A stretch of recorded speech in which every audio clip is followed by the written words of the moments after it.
ಪ್ರಾರಂಭ ಆಗ್ತಾ ಇರೋದ್ರಿಂದ ರಾತ್ರಿ ಹೊತ್ತಿನ ಸಮಯ ಅಧಿಕ ಇರುತ್ತೆ ಮತ್ತು ಜನರು ಕೂಡ ಒಳಗಡೆ ಜಾಸ್ತಿ ಇರ್ತಾರೆ. ಹಾಗಾಗಿ ಕಳ್ಳತನ ಪ್ರಕರಣಗಳು ಜನರಲಿ ಈ ಚಳಿಗಾಲದ ಸಮಯದಲ್ಲಿ ಮತ್ತು ಈ ಜಾತ್ರೆಗಳು ಬರುವಂಥ ಸಂದರ್ಭಗಳಲ್ಲಿ ಪ್ರಕರಣಗಳು ನ್ಯಾಚುರಲ್ ಆಗಿ ಜಾಸ್ತಿ ಆಗುತ್ತೆ. ನಮ್ಮ ಕ್ರೈಮ್ ಪ್ಯಾಟ್ರನನ್ನು ಕಳೆದು 3-4 ಇಯರ್ಸ್ ಇದನ್ನು ನಾವು ಸ್ಟಡಿ ಮಾಡಿದರೆ, ಪರ್ಟಿಕ್ಯುಲರ್ಲಿ ನವಂಬರ್, ಡಿಸೆಂಬರ್ ಮತ್ತು ಜನವರಿ, ಫೆಬ್ರವರಿ ಇದು ಚಳಿಗಾಲದ ಅವಧಿ ಇರೋದ್ರಿಂದ ರಾತ್ರಿ ಹೊತ್ತು ಜಾಸ್ತಿ ಇರೋದ್ರಿಂದ ಮತ್ತು ಈ ಕಬ್ಬಿನ ಕಟಾವುದ ಸಂದರ್ಭವೂ ಇರೋದ್ರಿಂದ ಜಾಸ್ತಿ ಜನ ಮೈಗ್ರೇಷನ್ನು ಕೂಡ ಇರುತ್ತೆ. ಮಹಾರಾಷ್ಟ್ರ, ಮಧ್ಯಪ್ರದೇಶದಿಂದ ಜಾಸ್ತಿ ಜನ ಈ ಕಬ್ಬು ಕಟಾವು ಮಾಡೋದಕ್ಕೂ ಕೂಡ ನಮ್ಮ ಜಿಲ್ಲೆಗೆ ಬರ್ತಾರೆ. ಮತ್ತು ಈ ಚಳಿಗಾಲದ ಸಂದರ್ಭದಲ್ಲಿ ನಾವು ಜನರಲಿ ಪ್ರಾಪರ್ಟಿ ಅಫೆನ್ಸಸ್ಗಳಲ್ಲಿ ರೈಸ್ ಆಗೋದನ್ನು ಕಾಣ್ತೀವಿ. ಆ ಹಿನ್ನೆಲೆಯಲ್ಲಿ ನಾವು ಅವುಗಳನ್ನು ತಡೆಯೋದಕ್ಕೋಸ್ಕರ, ಡಿಟೆಕ್ಟ್ ಮಾಡೋದಕ್ಕೋಸ್ಕರ ಹಲವು ಸ್ಟೆಪ್ಸ್ಗಳನ್ನು ತೊಗೊಂಡಿದ್ದೀವಿ.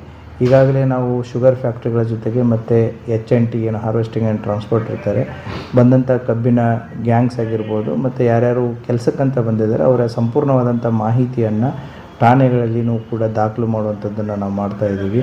ಅಷ್ಟೇ ಅಲ್ಲದೇ ಕೂಡ 24x7 ನಾಕಾಬಂದಿ ಆಗಿರ್ಬೋದು ಮತ್ತು ನೈಟ್ ಹಾಲ್ಟು ಏನೀಗ ನಮ್ಮ ಬೀಟ್ ಸಿಬ್ಬಂದಿ ಇರ್ತಾರೆ, ಸರ್ಪ್ರೈಸಾಗಿಯೂ ಕೂಡ ಕೆಲವು ಹಳ್ಳಿಗಳಲ್ಲಿ ಹೋಗಿ ನೈಟ್ ಹಾಲ್ಟ್ ರೂರಲ್ ಏರಿಯಾಸ್ಗಳಲ್ಲಿ ಮಾಡ್ತಾ ಇರ್ತಾರೆ. ಅದರಿಂದ ಏನಾಗುತ್ತೆ ಅಂತಂತಂದರೆ ಸರ್ಪ್ರೈಸ್ ಆಫ್ ಎಲಿಮೆಂಟ್ ಇರುತ್ತೆ, ಅದು ಕೂಡ ನಮಗೆ ಅನುಕೂಲ ಆಗುತ್ತೆ. ಅಷ್ಟೇ ಅಲ್ಲದೆ ಟೌನ್ ಪ್ಲೇಸಸ್ಗಳಲ್ಲಿ, ಸಿಟಿ ಆಗಿರ್ಬೋದು ಮತ್ತು ತಾಲೂಕು ಹೆಡ್ ಕ್ವಾರ್ಟರ್ಸ್ಗಳಾಗಿರ್ಬೋದು, ನೈಟ್ ರೌಂಡ್ಸ್ಗಳಲ್ಲಿ ರಾತ್ರಿ 12 ಗಂಟೆ ಆದಮೇಲೆ ಕೆಲವೊಂದಿಷ್ಟು ಜನ ಅನ್ವಾಂಟೆಡ್ ಆಗಿನೂ ಕೂಡ ಓಡಾಡ್ತಾ ಇರ್ತಾರೆ, ಮಾಡ್ತಾ ಇರ್ತಾರೆ. ಆ ರೀತಿಯಾದಂಥ ಸಂಶಯಾಸ್ಪದ ವ್ಯಕ್ತಿಗಳನ್ನು ಕರ್ಕೊಂಡು ಬಂದು ಪೊಲೀಸ್ ಠಾಣೆಗಳಲ್ಲಿ KP ಆ್ಯಕ್ಟ್ ಅಡಿಯಲ್ಲಿ ಪ್ರಕರಣಗಳನ್ನ ದಾಖಲು ಮಾಡುವಂಥದ್ದು ಮತ್ತು ಅವ್ರಿಗೆ ವಾರ್ನ್ ಮಾಡುವಂಥದ್ದು ಕೆಲಸವನ್ನು ಕೂಡ ನಾವು ಮಾಡ್ತಾಯಿದ್ದಾರೆ.